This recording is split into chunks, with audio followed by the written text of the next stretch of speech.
Hey everyone, it's Bethany. Welcome back. In this video, I'm making a really fun birthday card, and I'm using really neat layering stencils as well as this really fun little sentiment stamp set. And I'll be sure to link everything down below in case you want to add either of these items to your collection. So I'll start out with some cardstock. This is 80 pound, 4 1/4 by 5 1/2. And the first thing I'm going to do is select the stencil that is more of the solid. So we have one that's solid and one that has more of the pattern on it. So I'll grab the one with the solid candles on it, and what I'm going to do is just make sure that's positioned just in the middle because this is going to be my final card base or card panel, excuse me. So now I'm going to do a lot of masking on this because I'm going to do multiple colors, and I want to make sure that I isolate the color that I want to do so that it doesn't get on the other candles. I'll be sure to link all of the colors that I'm using down below, but this first one is one of my favorites. It's called Watermelon. I am going to try to do more of an ombre look, and so I'm going to go a little bit darker on the bottom and have a little bit more of a lighter look on the top. Then I'm just going to move over these little masks onto the next little candle that I want to do in the watermelon color, and then I'll start blending that on as well. I love doing layering stencils. It's an easy way to add color, and this ends up being a really fun and quick little card. So this is a fun stamp set. I definitely encourage you to get this and give this a try.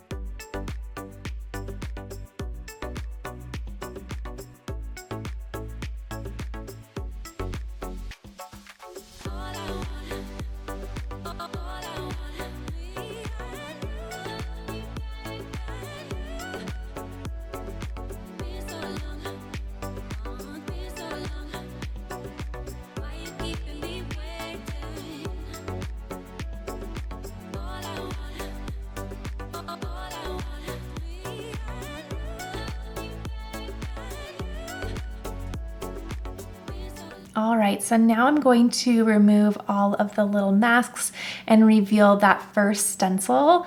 Isn't that neat? I love it. Now I'm going to go in with more of the pattern stencil, and this goes on second, and there are some really fun patterns on here that we're going to see come to life with the ink. Now what I'm going to do is I'm actually not going to choose any different ink colors. I'm going to go in with the same color on each candle. So I'm going to do the green on the green, the pink on the pink, and I'm just going to go in a little bit heavier handed. That way you can get some contrast, but it's a nice way to not overthink color. Just use the same color, blend a little bit harder so that you get a little bit of a darker color, and you're all set.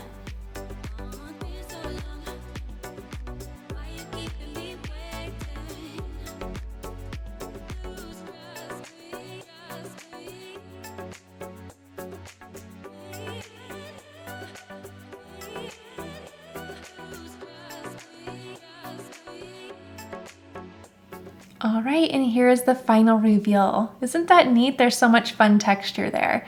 Okay, now I'm going to trim this down. So I'm grabbing my mini trimmer, and I'm going to take just 1/8 of an inch off of each side. So if you remember, when I first put that first stencil down, I made sure it was really center, but now I'm going to just trim the sides down just a little bit so it's a tad smaller than my actual card base. I just really like that look. Now I'll bring in my mini Misty because it's time to have fun with adding the sentiment. I'm going to stamp that sentiment right on top of the candles. We're just going to have a single panel look here. We're not going to do any layering, and it's going to be just really minimalistic and simple. So I grabbed this Oh Happy Day. I love the font here. It's nice and blocky, really cute, and I'm using the lines on my Misty just to make sure that that is nice and straight, and then I'll condition the stamp because these are brand new stamps for me. Then I'm going to use this Memento Tuxedo Black ink. It's such a nice color. It's nice and bold, but I do go ahead and stamp this 2 times just to make sure there's a lot of contrast here. This turns out so, so nice. I am going to go in with a sub-sentiment, and when I do this, I like to stamp them separate because then I can get them really, really close. So you see how I'm nudging that really close to the first stamp? You wouldn't be able to do that if you did them at the same time because they have a bit of an offset shadow layer around them that makes it hard to nudge them really close. Now you'll see I added just a piece of acetate because I want to test and make sure that this is in the right position. And actually, I decide once I look at it that I don't like the position, but luckily because I use that acetate, I didn't ruin my card and I can try again. So now I'm just gonna take that stamp right back up, make sure it's super, super dry so I don't get any ink smudges on my card panel, and I'm just going to try again. All right, this time I think it works much better. Second time is the charm this time. And I'll just, again, add that nice black ink, stamp this down 2 times, and I love how close and nuzzled up those 2 sentiments are. It looks so nice and pretty. So the second one says, celebrate all the things. I love that. Now I'm going against my comfort zone and I'm going to do a colored card base. This is Nectar from Concord and Ninth, and I'm just going to score that at 5.5. So I have a top folding A2 size card, and A2 again is 4.25 by 5.5. Then I'll add some foam tape to the back just to add a little bit of dimension. Again, this is a single panel card that has no dimension, but I'm going to add a little bit of dimension with that foam tape. I love how simple and minimal this card is, and I love the contrast of the sentiment just right over those candles. It's nice and simple and really effective. I'm going to use my favorite embellishments here. These are dewdrops. I'm going to add a little trio down at the bottom, and then I'll do the same right up at the top. And I love these because the color here has already been taken care of with the ink. So these are just really nice and soft. They add a little something more without bringing any additional color into the piece, which is really nice because we can just keep that nice pop of color on the candles where the focal point is. So I'll link these little dewdrops down below. They are a staple in my craft room and I love them.